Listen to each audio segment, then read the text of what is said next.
Hey guys, आपके लिए लाई हूँ द हिंदी न्यूज़पेपर की कुछ मीनिंग्स जो आपको कॉम्पिटिटिव एग्ज़ाम में भी हेल्पफुल होंगी और इंग्लिश लर्न करने में भी। इससे आपके हेल्प के लिए बता दें तो इससे रिलेटेड जितनी मीनिंग्स हैं सबसे रिलेटेड मैंने फिर जो है फ़ोटोज़ भी पेस्ट कर दिए हैं, जिससे आप बहुत ईजिली तरीके से लर्न कर सकते हैं और कॉम्पिटिटिव एग्ज़ाम में अच्छा स्कोर गेट अप कर सकते हैं। और बहुत जल्दी ही आपको इंग्लिश स्पीकिंग भी आ जाएगी। वैसे भी द हिंदी न्यूज़पेपर की मीनिंग्स बहुत इंपॉर्टेंट हैं। सो स्टार्ट करते हैं, लेट्स स्टार्ट। फर्स्ट मीनिंग है ऑब्वियस की। ऑब्वियस की स्पेलिंग है OBVIOUS। ऑब्वियस।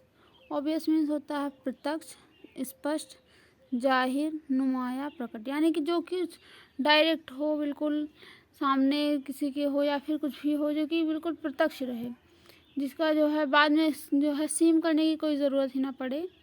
जो इसका सिनोनिम्स डायरेक्ट होता है या स्पष्ट जिसे कहते हो, बिल्कुल क्लियर है वो है। एज लाइक इस फिगर में देखिए तो नुमाया जिसे कहते हैं, स्पष्ट है। इसमें एक फिगर बना, एक सर्किल है, एक जो है उसके बाद एक इसमें स्क्वायर बना हुआ है और इसमें जो है बहुत सारे एंगल्स बने हुए हैं। ये छोटा सा एक स्क्वायर, तो ये सब प्रत्यक्ष ही है ना, जो है वो दिख रहा है, प्रकट है जो है। इसके लिए हम ऑब्वियस यूज़ कर सकते हैं। या फिर कुछ भी कार्य वर्क के लिए हम जैसे कहते हैं ऑब्वियसली होगा, यानी कि वो सही होगा ही, आपके सामने होगा, तो उसके लिए हम ऑब्वियसली यूज़ कर सकते हैं। तो इसलिए ऑब्वियस की स्पेलिंग जो है इजी भी है, आप लर्न कर सकते हैं।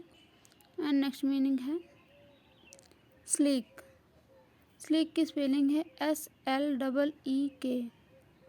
स्लीक। स्लीक मीन्स होता है चमकीला, चौरस, चिकना, यानी जो कुछ चमकीला ऐसा शाइन करता है, ब्राइटली हो, उसके लिए यूज़ कर सकते हैं। चौरस यानी कि जो बिल्कुल स्कोर जैसे स्क्वायर होता है उसके जो है तरीके का हो जाए, पूरी तरफ से चारों तरफ से बिल्कुल चौकोर हो, जिसे स्क्वायर कहते हैं। स्थूल, मोटा, चापलूस, चमकदार होने वाला, चिकनाना, या फिर बिल्कुल एकदम प्लेन हो, उसके लिए चौरस। यानी कि इस फिगर में देखिए तो जो है ये किचन है, तो बिल्कुल जो है शेप इसका अच्छा दिया गया है, तो इसे चौरस कह सकते हैं कि चौरस है, जिसे स्लीक है। या फिर बिल्कुल चमकीला भी, ब्राइटनेस इसकी फ्लोर देखिए कितनी ब्राइटनेस, और इसकी कबर्ड देखिए तो बिल्कुल जो है टेबल सब कुछ बिल्कुल चमकीला एकदम साफ़ है, तो उसके लिए भी हम स्लीक यूज़ कर सकते हैं। एंड नेक्स्ट मीनिंग है माइलेज। माइलेज की स्पेलिंग है MILEAGE। माइलेज। माइलेज मीन्स होती है लाभ, जिसे कहते हैं प्रॉफिट या बेनिफिट।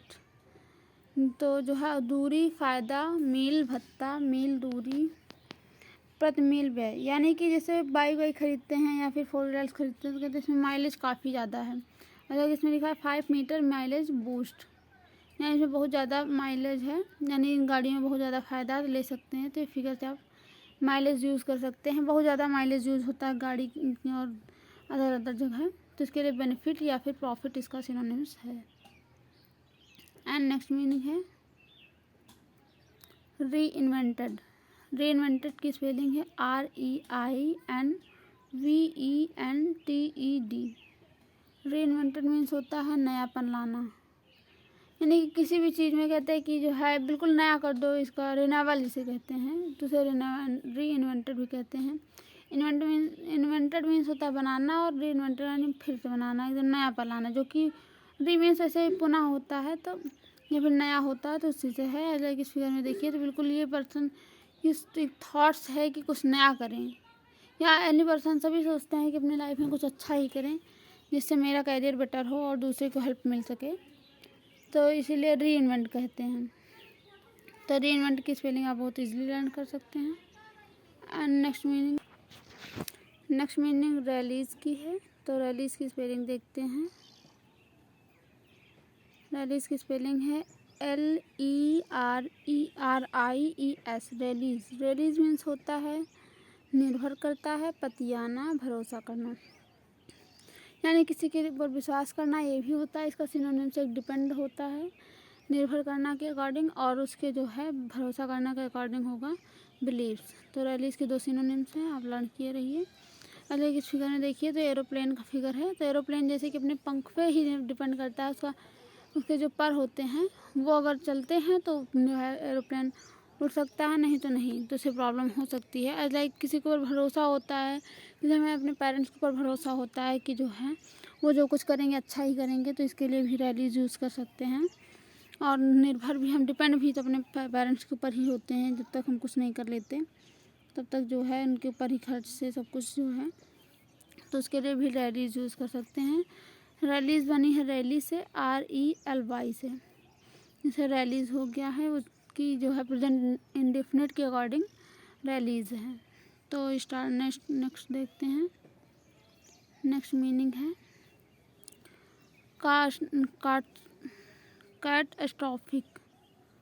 कैटस्ट्रॉफिक की स्पेलिंग है आपत्तिजनक।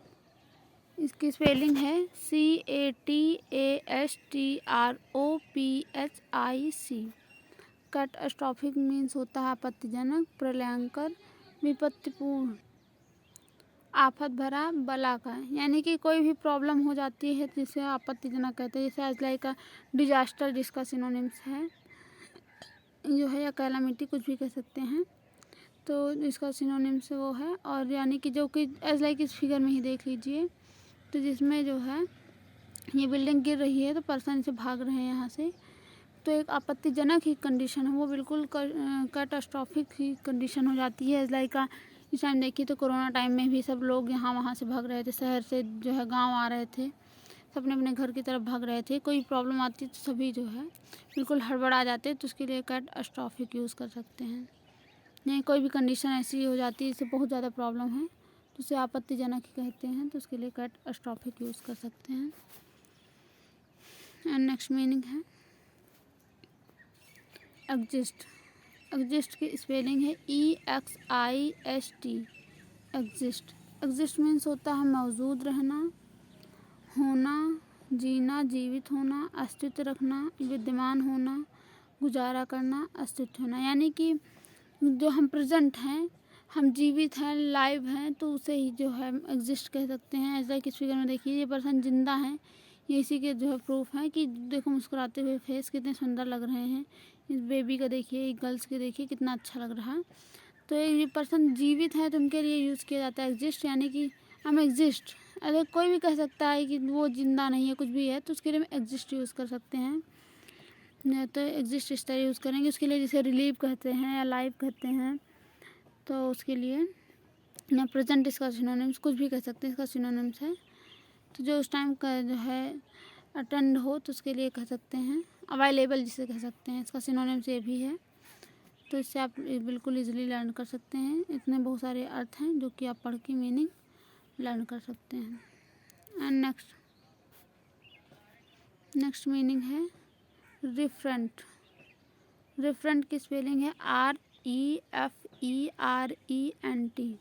रिफरेंट मीन्स होती है दिग्दर्शन बुक, यानी कि जो बहुत पुरानी बुक हो, जो कुछ चीज़ का फिलोसफर हो, जैसे कि किसी चीज़ की याद दिलाती हो, दर्शन हो जो कि, तो उसके लिए दिग्दर्शन यूज़ किया जाता है। इस लाइक इस फिगर को देख के आप लर्न कर सकते हैं कि कोई भी बहुत पुरानी बुक है लेकिन उसकी वैल्यू बहुत ज़्यादा है, कि कुछ भी हो उससे हम अपना वर्क कर सकते हैं, अब कुछ उससे सीख सकते हैं, कोई भी स्ट्रेटजी बना सकते हैं, तो उस बुक को हम रिफरेंट या दिग्दर्शन बुक कह सकते हैं। तो इस फिगर को देखिए, मुग़ल काल की फोटोज बनी है इसमें जो है, तो उसके लिए हम रिफरेंट यूज़ कर सकते हैं। इस तरह इसकी मीनिंग है। एंड नेक्स्ट मीनिंग देखते हैं। ये मीनिंग है अनरिफ्रेस्टेंड।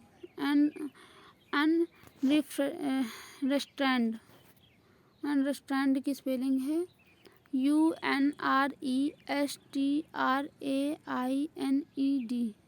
अनरिस्ट्रेंड मीन्स होता है असंयत, बेसब्र, अनर्गल, असंयमित, यानी कि जो कुछ भी बिल्कुल रूल से ब्रेक करके किया जाए उसके लिए अनरिस्ट्रेंड यूज़ कर सकते हैं। ऐसा है कि इस फिगर में देखिए तो ये गलत है कि इस डॉग को इसे बांध दिया गया है एक डंडे से, जिससे बहुत ज़्यादा प्रॉब्लम में है, तो इसके लिए ये बिल्कुल अनर्गल या फिर अनरिस्ट्रेंड ही है, क्योंकि रूल ब्रेक हो रहा है। बिकॉज ये भी तो एक एनिमल है, इसे भी जीने का एक हक है, अधिकार है, या फिर इधर उधर विचरण करने का, तो उसके लिए इसको रोका जा रहा है, हर जगह रिस्ट्रिक्शन लगाया जा रहा है, तो उसके लिए भी ये असहमित, यानी कि जिसे बेसब्र, यानी कि जो कि सहने लोग योग ना हो, तो उसके लिए भी कह देते हैं इस कंडीशन इसकी बहुत ज़्यादा पुअर है या फिर पिटिएबल कंडीशन हो गई है, तो इसलिए इसके लिए अंडरस्टैंड यूज़ कर सकते हैं।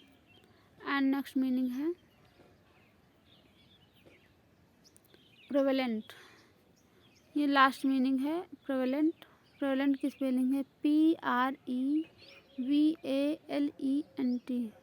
प्रेवेलेंट मीन्स होता है चालू, प्रचलित, दूर तक फैला हुआ, प्रचारित, राइज, प्रभुत्व। यानी कि जो चीज़ इस टाइम स्टार्ट हो, प्रचलित हो, जो कि जो है बिल्कुल जिसका एक फैशन बन गया हो, तो उसके लिए भी यूज़ कर सकते हैं। जो दूर तक फैला हुआ हो, ऐसा कि इस टाइम कोरोना टाइम में, तो इस फिगर में देखिए कि जो है कोरोना बहुत दूर तक फैला था, तो स्टे एट होम इसमें कहा जा रहा है कि अपने घर पर ही रहिए जो है और सेफ रहिए, तो उसके लिए यूज़ किया जाता है। यानी कि कहीं आ जा नहीं सकते, तो कोरोना क्योंकि बहुत दूर तक यानी पूरे विश्व में ही लाइक फैल गया था, तो जो है इसके लिए प्रेवेलेंट यूज़ कर सकते हैं कि कहीं आना जाना सब जगह बंद हो गया था, जिससे बहुत ज़्यादा प्रॉब्लम हो गई थी, तो उसके लिए प्रेवेलेंट यूज़ कर सकते हैं। Thanks for watching. Next session next day.